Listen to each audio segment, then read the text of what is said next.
نشہ کی بیماری پھیل رہی ہے۔ اگر آپ ڈیٹا نکال کر کے دیکھیں، جو ہندوستان کا ڈیٹا نکل کر کے سامنے آتا ہے، اس میں 10 سے 12 سال کے بچے تقریباً 3 کروڑ کی تعداد میں نشہ کی بیماری میں مبتلا ہے۔ 3 کروڑ، اور اگر نوجوان اور بچے دونوں کو ملا لیں تو دونوں کی تعداد تقریباً 30 کروڑ ہو جاتی ہے۔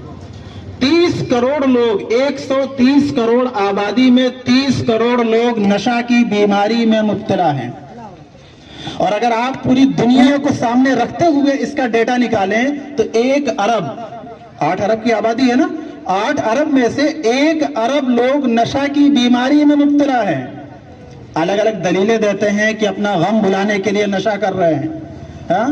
پریشانی دور کرنے کے لیے نشہ کر رہے ہیں، سکون قلب کے لیے نشہ کر رہے ہیں۔ میرے بھائیوں، نشہ سے سکون نہیں حاصل ہونے والا،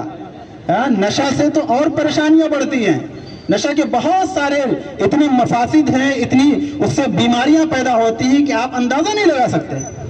نشہ کے ذریعے سے 2 نقصان بنیادی طور پر ہوتے ہیں۔ پہلا نقصان ہوتا ہے جانی نقصان۔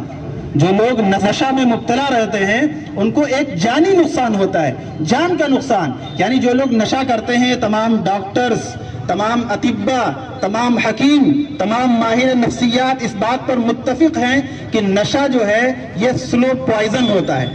یہ آہستہ آہستہ کام کرتا ہے۔ جو لوگ نشہ کرتے ہیں، نشہ کی بیماری میں مبتلا ہوتے ہیں، وہ نشہ آہستہ آہستہ ان کے اعضاء کو، ان کے پارٹس آف باڈی کو آہستہ آہستہ سے گلانا شروع کر دیتا ہے، ان کو ڈیمیج کر دیتا ہے، خراب کر دیتا ہے، جس کا نتیجہ یہ نکلتا ہے کہ چند دنوں کے بعد میں انسان اپنی جان سے ہاتھ دھو بیٹھتا ہے۔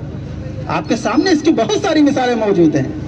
اور اسی کو اللہ تعالیٰ نے قرآن میں فرمایا وَلَا تُلْقُوا بِأَيْدِيكُمْ إِلَى التَّهْلُكَةِ، کہ اے لوگوں، اپنے آپ کو، اپنے ہاتھوں کو اور اپنے آپ کو ہلاکت میں مت ڈالو۔ ہلاکت سے مراد کیا ہے؟ یہی ہلاکت ہے کہ انسان خود نشہ کر کے اپنے پیسے بھی خرچ کرتا ہے اور پھر وہ چیز استعمال کرتا ہے، جس کا نتیجہ یہ نکلتا ہے کہ چند دنوں کے بعد میں آہستہ آہستہ وہ اس کے اندر ایک بڑی بیماری کی شکل اختیار کر جاتا ہے۔ لہذا ہمیں نشہ جیسی بیماری سے دور رہنا ہے اور اس سے بچنا ہے، ورنہ جو گناہ ایک خودکشی کرنے والے کا ہوتا ہے وہی گناہ اس شخص کا ہوگا جو نشہ کرتے کرتے اگر مر جائے۔ نشہ کرنے کی وجہ سے جو بیماری اس کو لاحق ہو رہی ہے، اگر اس کی وجہ سے وہ وفات پا جاتا ہے، دنیا سے چلا جاتا ہے، تو ظاہر ہے کہ وہ شخص بھی خودکشی کرنے والے کے برابر گناہ میں شریک ہوگا۔ تو اتنی بڑی وعید اور اتنی بڑی سخت بات کہی گئی قرآن میں۔ اللہ نے صاف صاف فرمایا یا ایھا الذین آمنوا انما الخمر والمیسر والانصاب والازلام رجس من عمل الشیطان، کہ فرمایا کہ اے ایمان والو، بلا شبہ شراب، جوا، آستانے اور یہ پاسا بازی اور جس کو سٹا بازی کہتے ہیں، فرمایا کہ یہ تمام کے تمام گندی چیزیں ہیں، یہ پلید چیزیں ہیں، یہ شیطان کے کاموں میں سے ایک کام ہے، لہذا ان چیزوں سے دور رہو۔ صاف صاف اللہ نے اس کا اعلان فرما دیا، اور اس کی وجہ صرف اور صرف یہی تھی کہ ہمیں اپنے معاشرے کو آگے بڑھانا ہے، معاشرے کو پاک اور صاف رکھنا ہے۔ جس قوم کے اندر نشہ ہوتا ہے وہ قوم ترقی نہیں کرتی، بلکہ اس کے نوجوان نشہ کی بیماری میں مبتلا ہو کر کے وہ تنزلی کا شکار ہوتے ہیں۔ جس گھرانے کے اندر کوئی نوجوان، کوئی ایک شخص نشہ کی بیماری میں اگر مبتلا ہوتا ہے تو پورا گھر، پورا خاندان اس کا پریشان رہتا ہے۔ ظاہر ہے کہ نوجوان سے یہ ذمہ داری تھی کہ جا کر کے وہ کام کرے،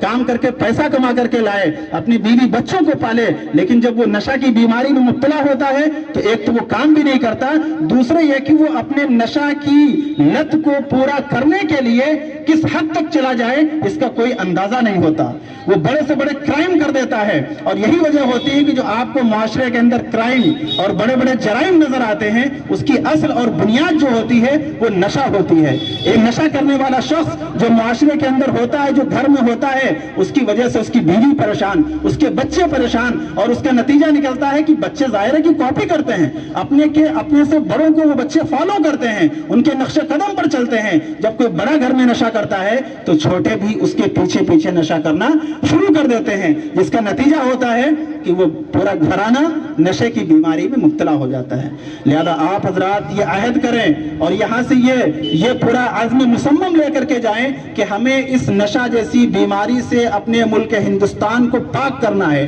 اپنے معاشرے کو ہمیں پاک کرنا ہے۔ اور اس میں اگر ڈیٹا نکالیں تو شاید مسلمانوں کا ڈیٹا زیادہ نکلتا ہے غیروں کے مقابلے میں کہ مسلمان اس بیماری میں زیادہ مبتلا ہے۔ حالانکہ مسلمانوں کو تو صاف صاف اللہ نے حکم دے کر کے منع فرما دیا، اللہ کے نبی نے فرما دیا کلو مسکرن حرام، کہ ہر نشہ آور چیز حرام ہے، ہر نشہ آور چیز۔